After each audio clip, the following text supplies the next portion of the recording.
First song we'd like to offer this morning is in your chant book, number 95 on page 43. It's called Joined in Prayer, and we're going to sing first, and then we'll invite you to sing through it twice more after that. So again, to page 43, Joined in Prayer.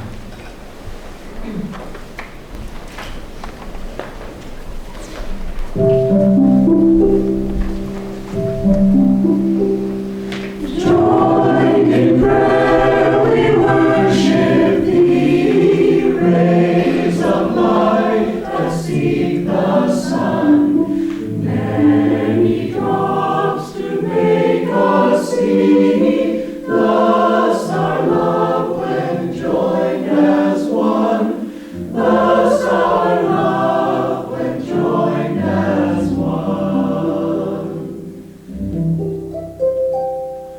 Joined in prayer, we worship thee, rays of light that seek the sun, many drops to make us see, thus our love when joined as one, thus our love when joined as one. Joined in prayer, we worship thee, rays of light that seek the sun, many drops to make us see, thus our love when joined as one, thus our love when joined as one.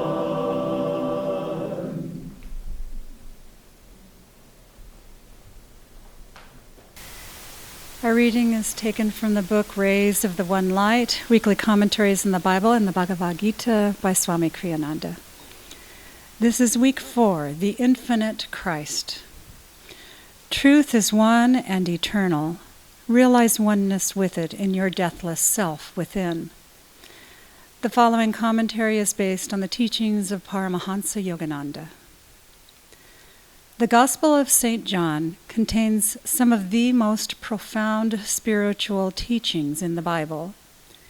In the first chapter, many subtle truths are suggested concerning higher stages of self-realization. Here, John the Baptist is described as one reaching up toward that high state. He was not that light, the Gospel tells us, but was sent to bear witness of that light. Jesus Christ, by contrast, is described as the light itself. That was the true light, which lighteth every man that cometh into the world. He was in the world, and the world was made by him, and the world knew him not. One essential truth stands out in this teaching, that Jesus came not to dogmatize people with a new teaching, but to bring them timeless, universal truths. Disciples saw the Master clothed in human form, and therefore judged him in terms of his greatness relative to the greatness of other teachers. Wisdom, however, sees the Master's very greatness in terms of a cosmic unity. There is a passage in the Path by Swami Ananda in which this point is emphasized. The Master, Paramahansa Yogananda, explained, "The saint who attains that exalted consciousness never says, 'I am God,' for he sees it was the vast ocean that became his little wave of ego. The wave, in other words, would not claim, when referring to the little self, to be the ocean." At this juncture, Devi, who was present, cried excitedly, "But, sir, if you are one with that ocean, that means you are God." "Why I," Master asks, "say he is God." "But still, sir, you are one with him, and he is the only reality. That means you too are God." "But this body isn't God." "You aren't identified with your body, sir, so one may still say that you are God." "Well, in that case, why do you say you? You too are that. In a discussion of this sort, it is less confusing if we say he." "But what's the difference?" The scriptures say, Master began, it's only your humility, sir, Davy broke in, that makes you distinguish between yourself and him. How can there be humility when there is no consciousness of ego? Triumphantly, Davy cried, but if you have no ego left, that means you are God. Master laughingly continued the earlier statement which Davy had interrupted. The scriptures say, he who knows Brahma becomes Brahma. There, cried Davy, you said it yourself. Master rejoined, still laughingly, I didn't say it. It's the scriptures that say so. Master, in other words, would not identify those words with the human body speaking them. It was in his overarching spirit that he himself was one with the infinite. But Davy was unable to make this mental leap from a pure expression of infinity to infinity itself. You quoted those scriptures, sir, he reminded Master relentlessly. That means you agree with them. Recognizing that the distinction was perhaps too subtle for many to grasp, Master concluded, well, he who says he is God isn't God. And, he added with a smile, he who says he isn't. And there the subject rested amid general laughter. The greater a spiritual teaching, the more greatly we betray it by particularizing it with dogmas. Truth itself, not the Christian truth or the Hindu truth, incarnates on earth with the birth of a fully liberated master. As the Bhagavad Gita teaches in the 4th chapter, unborn, changeless, Lord of creation and controller of my cosmic nature, though I am, yet entering nature I am dressed in the cosmic garment of my own Maya, delusion. O Bharata, whenever virtue declines and vice predominates, I incarnate on earth. Taking visible form, I come to destroy evil and re-establish virtue. Thus, through Holy Scripture, God has spoken to mankind. Om. Om.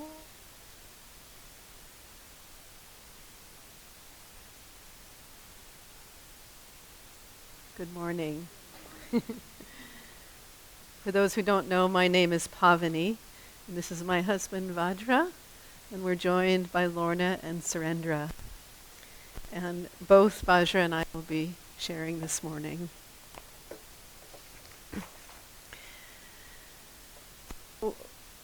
When I was 15 years old, I came to a spiritual dead end, or so it seemed.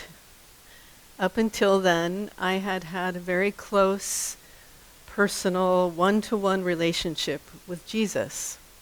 And it wasn't connected to any church, and it was supported by my grandmother, who was a mystical Christian.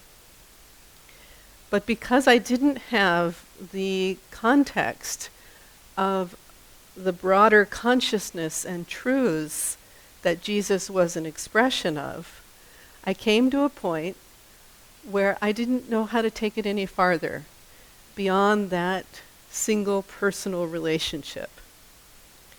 And I became a little bit disillusioned. And at 15, that, along with wanting to fit in a little more with my peers, I put it all aside. And I actually went in the opposite direction. And for many years, if I were to refer to the divine, it was only as Great Spirit.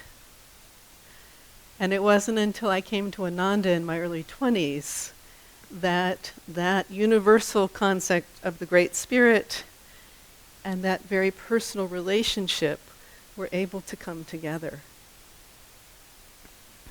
Swami writes, all those who truly love Jesus should strive earnestly to probe beneath the surface of appearances, beneath his outward humanity, beneath his beautiful earthly life, and discover the infinite Christ within. For that one Christ consciousness dwells forever in each of us. That one Christ consciousness dwells forever in each of us. I started thinking about how the Christ consciousness expresses in our lives. And again, Swami writes, God dwells as the intelligent Christ consciousness that is in all creation. And that has many different facets, but there were two that particularly struck me as needed right now, and those are grace and healing. There's a story in the book Touch of Light by Naya Swami's Jyotishan Devi, and Devi tells the story of when she was first at Ananda, and she was going through a karmic test, and it was causing her constant distress and confusion. And no matter how hard she tried, she couldn't pick it up by the right attitude. So then the question came in her mind, well, what in Paramhansa Yogananda's teachings helps us overcome obstacles? So she went and read everything and started practicing affirmations and visualizations and prayer, acceptance, offering the situation up to God. And after a couple of weeks, she had to admit that neither the situation or her attitude had changed. And she was a little discouraged and didn't know what to do. So she was out walking one day and she happened to run into Swami Kriyananda. So she shared her situation and asked for his advice. And he said, all these techniques are useful because they draw God's grace. But ultimately, it's that grace that changes us. So from then on, she tuned into the power of God's grace as she was practicing the different techniques. And in a short period of time, she was freed from that karmic burden. She writes, do your best, but rely on God's grace to change your consciousness. So we can draw on that grace consciously when practicing our techniques and everything we do in our daily lives. All of our efforts are actually drawing grace to sustain and transform us. But there's something else going on that we often aren't aware of. In another passage from Touch of Light, Devi talks about the miracle of healing that is happening all around us all the time, and it's so humble and simple that we don't notice it. And she uses the sort of unexpected example of when we finger, and that the process of healing that cut finger is so complex, only an infinite intelligence could create that. So I'm going to describe it, even though it's a little unusual to do, because it does really make the point. So first we feel pain, and the blood begins flowing to the wound. Then the blood vessels constrict, and platelets accumulate to form a clot. Swelling begins at the cut as blood vessels dilate and white cells flow to the wound to prevent infection. A second kind of white blood cell then moves in, bringing proteins to build new cells that repair the damaged tissue. The cells remodel into new skin and blood vessels that strengthen over time. So later we might look at that little scar and think, oh, I cut myself, and miss the incredible miracle that happened. So this healing intelligence is always at work, whether we're aware of it or not.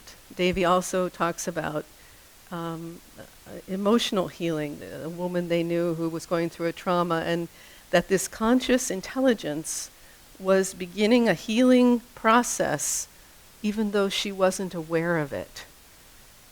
And she went from trauma to acceptance, and her heart began to heal, and she rebuilt her life. So whatever our situation, the same healing process, this same grace is constantly happening. An all-pervading, intelligent life force, the Christ consciousness, is always working to bring everything into wholeness and harmony. And that's such a helpful thing to remember right now with so much going on in our world, that there is a force that's behind everything, trying to bring all of us back into wholeness and harmony, and we can tune into that in our lives and in the world. We'll close with a reading from Whispers. Prayer demand for self-realization. O cosmic vibration, reverberate through me as the cosmic intelligent sound. Teach me to find in thee the presence of the reflected Christ consciousness. O holy vibration, lead me to intuit that Christ in thee. O omnipresent cosmic sound of Om, reverberate through me and expand my consciousness from this body to the whole universe. Teach me to feel in thee of the Supreme Spirit. Bless you.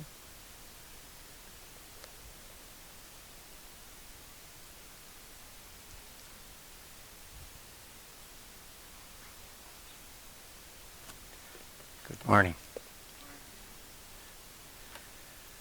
Some decades ago, when they used to give Sunday services at the temple in the seclusion retreat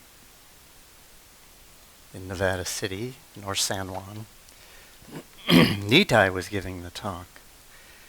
And he said, I am not up here because I have some great fount of wisdom from which you all need to imbibe.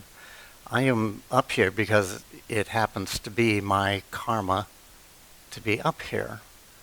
It's part of what I need for my spiritual growth. So I want to thank all of you for taking the time out of your busy lives to come here today and help me with that somewhat daunting process. The greater one's faith, the greater his willpower. The greater his willpower, the greater his flow of energy. That's the ability to move mountains, to draw miracles. But it all starts with faith. But how that process works isn't always obvious or clear or what you might expect.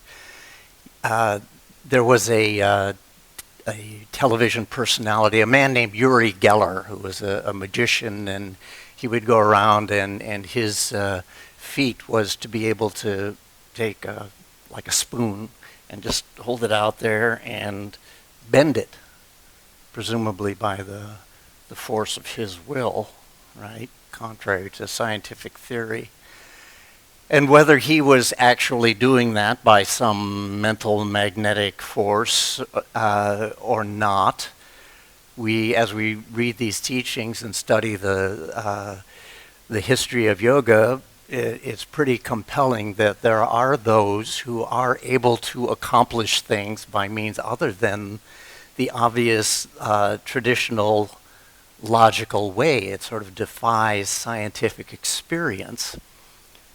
To a point, these things go along together. As Swami says, true religious teaching is similar to modern science in several respects. Both, for example, are devoted to truth. Both also rely on direct experience rather than on hearsay evidence. Tradition, moreover, is important in both disciplines. Novelty is viewed skeptically until it has been proved by the test of experience. From there, however, the disciplines go in different ways. Religion insists that true knowledge depends not on progressive discovery, which is sort of the way science works. At one point, based on all the scientific knowledge that they had available at the time, it was known that the world was flat. At another time, it was known that Newtonian mechanics applied to everything. Then it got much more complicated, and all those things had to be discarded, revised, and re-evaluated. It kind of reminds me of a phenomenon that we have these days, known that I call Facebook facts. Somebody puts up a post, it goes viral, and before you know it, you're hearing it espoused everywhere you turn as though it was absolute, proven, established fact. Well, that's kind of in the nature of scientific development. Divine truths, unlike scientific facts, are not phenomenal based on the appearances, but changeless, existent forever at the very heart of being, at the very heart of our own being, verified experientially by outward experience in our lives and inward experience by that indefinable knowing that we have within. When I think of science, and I've always been of a scientific bent, it doesn't really work for me to explain the nature of the universe. Why, I keep coming up with, well, why is there anything? It seems to me that based on my understanding of science, you have to come to the conclusion that actually none of this exists. Which makes sense when you think of Maya. It is indeed all delusion. The first law of thermodynamics states that energy can neither be created nor destroyed. Okay, I think. So then if it can neither be created or destroyed, where does it come from? How did it get there in the first place to be not created or destroyed? And it's sort of like, you can pursue this online and say, so why does that, and why does that? And it's just kind of like rabbit hole after rabbit hole after rabbit hole. It doesn't really get you anywhere. Swami had a very keen intellect, and he pursued this course. He had a kind of mind that could prove anything and win an argument and then turn around and argue the other side and win that argument until he got to the point where he realized that that didn't really get him anywhere. And he went for a long walk and pondered these things and came to the conclusion that he was consciousness. Therefore, the nature of the universe must be consciousness. And this was something that transcended definitions, that transcended the efforts to get a way to hold of it in a solid, logical A, B, C way. It relied more on an intuitive understanding. We try to put definitions on things. We try, even with our pursuit of the teachings, we try to come up with things that we say, well, I know this works. So it's like the example that Pavani gave, that Davy was, I tried this, I tried that, and I tried that, and none of it worked. So you come to the conclusion that there's something else going on.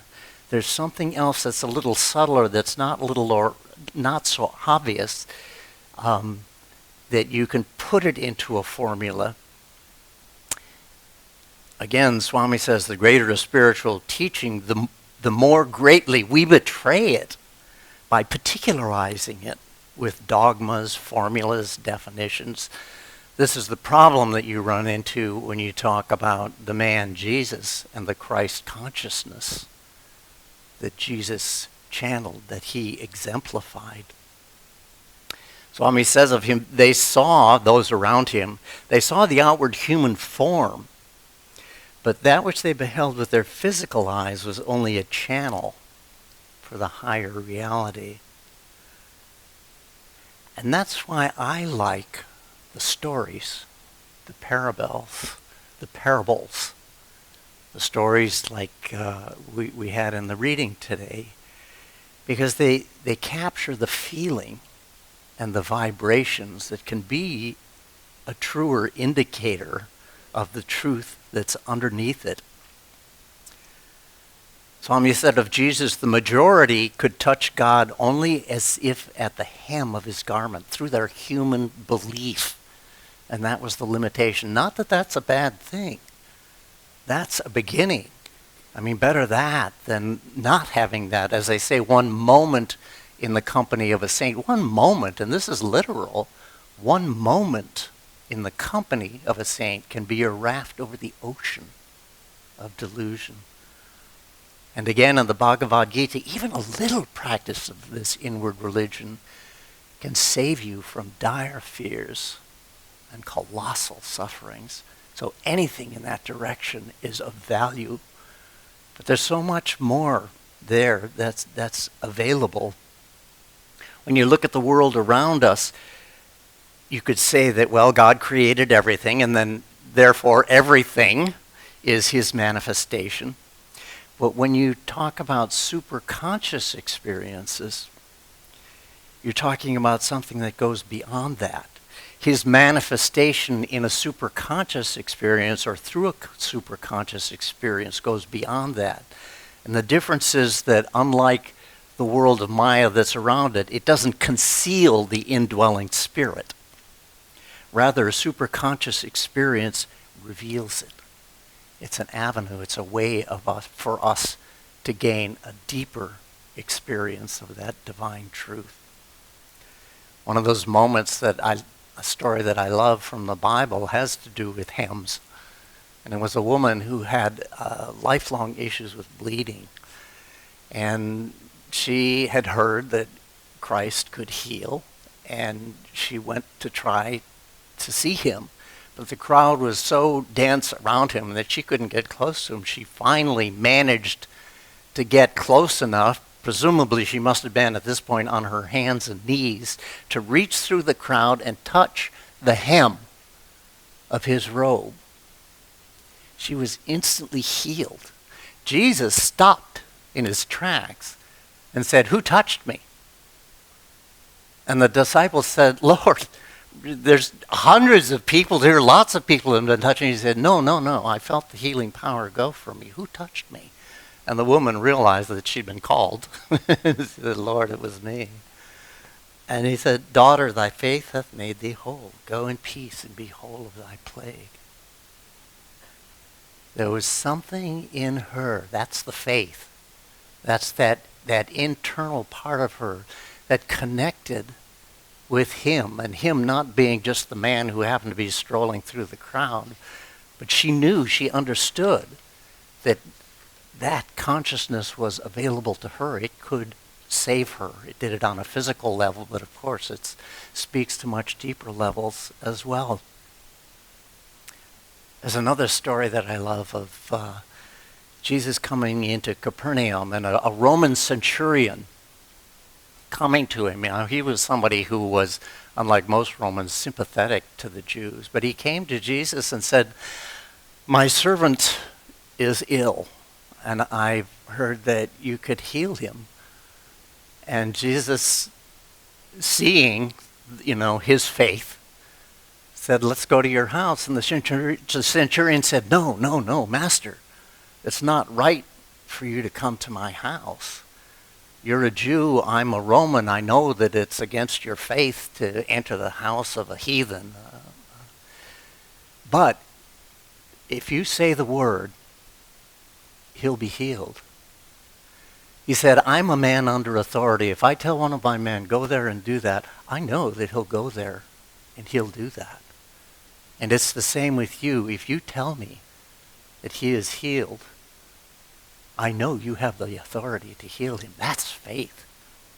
And Jesus said of him, he marveled and said to them that followed, "Verily I say unto you, I have not found so great faith, no, not in Israel." And Jesus said to the centurion, "Go thy way. As thou hast believed, so be it done unto thee." And his servant was healed in that self-same hour.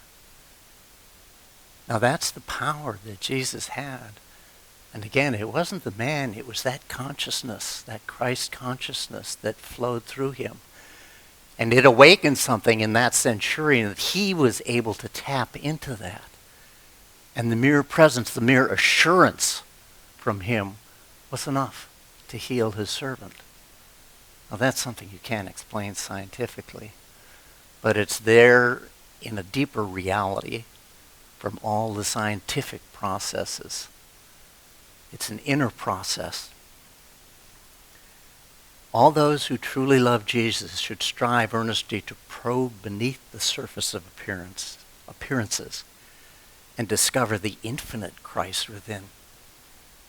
As Jesus reminded his disciples, the kingdom of God is within.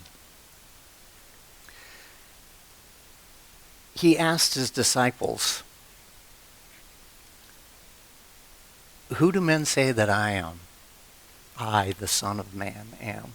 And they gave various answers. Some said that he was a reincarnation of Elijah or Jeremiah or this or that. And Simon Peter answered and said, "Thou art the Christ, the Son of the living God." And Jesus said unto him, "Blessed art thou, Simon Bar-Jonah." That was his name up to that point.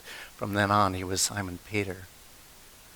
"For flesh and blood hath not revealed it unto thee, but thy Father, which is in heaven." Jesus was acknowledging that Peter knew that not because he figured it out or he always harbored a suspicion, but because it was revealed to him. That inner consciousness that was already within him was awakened by it. It came to light by it. An interesting sidebar to that story about the Roman centurion. They did a movie, Jesus of Nazareth, and Ernest Borgnine played the part of the Roman centurion. And they had a scene where they were focusing on the centurion's experience of Jesus being crucified. Now the cameras were all on him, so they didn't need, Robert Powell was the man who played Jesus. They didn't need to have him there because the camera was not on him at all. So what they had was a cross with a chalk mark on it.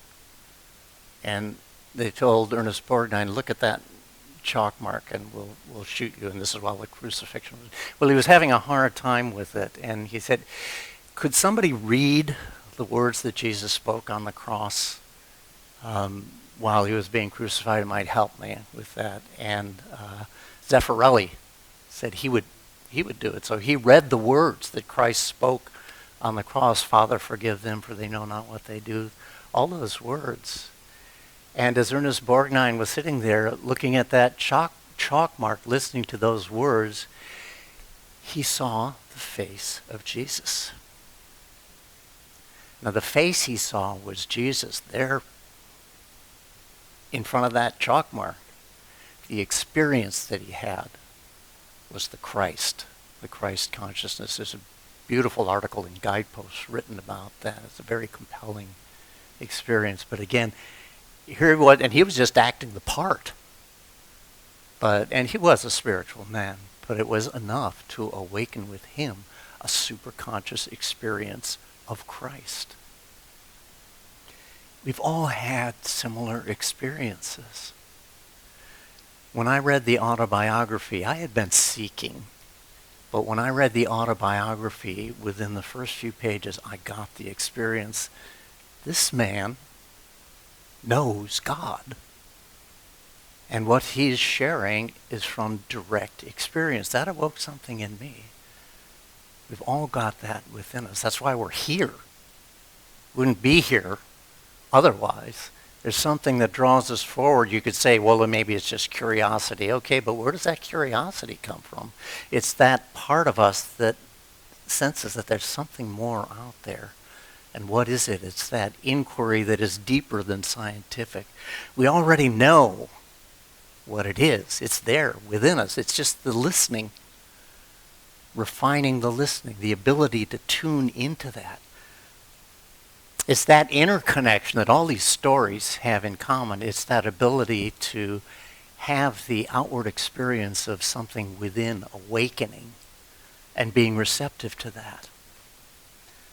Again, quoting from Swamiji, as devotees, we should strive always to incarnate the divine consciousness in our own lives. Let us live more by inner guidance. Let us strive to be channels of divine inspiration.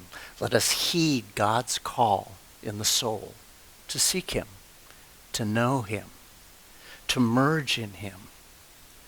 Thus may we find release from our age-old delusion of separateness from His infinite bliss. Have some more music.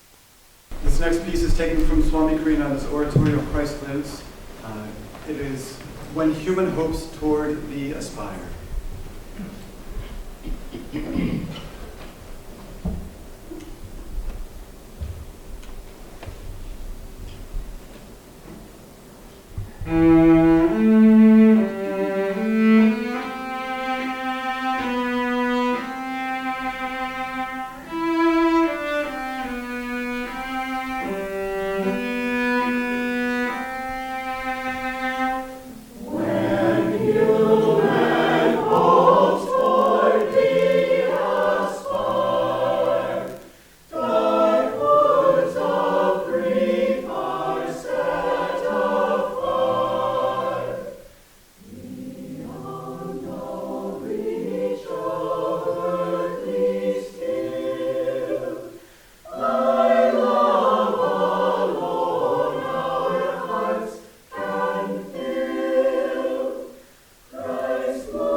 Good morning, all. I want to remind you that we're coming up on February.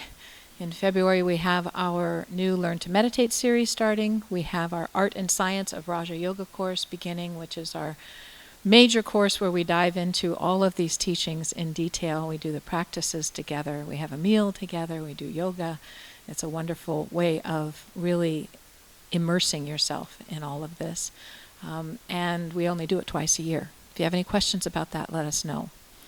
Also, I want to let you know that at Ananda Village in California, at this time of year in February, the first week, February 2 through 8, they have what's called Inner Renewal Week. A lot of people travel there to be there during that time to do just that, to renew and rejuvenate themselves here in the middle of winter. And what we'll do is we'll have streaming video of the talks that are happening during that week in the Living Joy Center, which is at our community during that week. Again, if you have questions, let us know. All are invited to come and just enjoy that together. And then I also want to make sure everybody knows that they should be signed up for our newsletter and checking on things online. Lots of things coming up. We're looking down the year of 2020. Master Yogananda came to America in 1920. This is 2020. That's 100 years. This is our big 100-year anniversary. And there'll be lots of things going on all over Ananda world to celebrate that. We will be having a celebration here in July. Jyotish and Devi, the spiritual directors of Ananda Worldwide, will be here for that. And we would love for all of you to be here as well. We also have teachers coming throughout the year from Ananda Worldwide. Vajra mentioned Nitai, who was was actually the first minister here in Ananda, Portland. He will be visiting in May. And then we also have Asha Praver, who a lot of people know. She is one of the directors down in Ananda, Palo Alto, and one of the most well-loved teachers in Ananda worldwide. She's going to be here in April for a week. And we just want to make sure that you don't miss any of that. So check in, open those newsletters that come to you in your email, or give us a call and check in, and so that you can participate with all the good stuff going on. Thanks for being here this morning.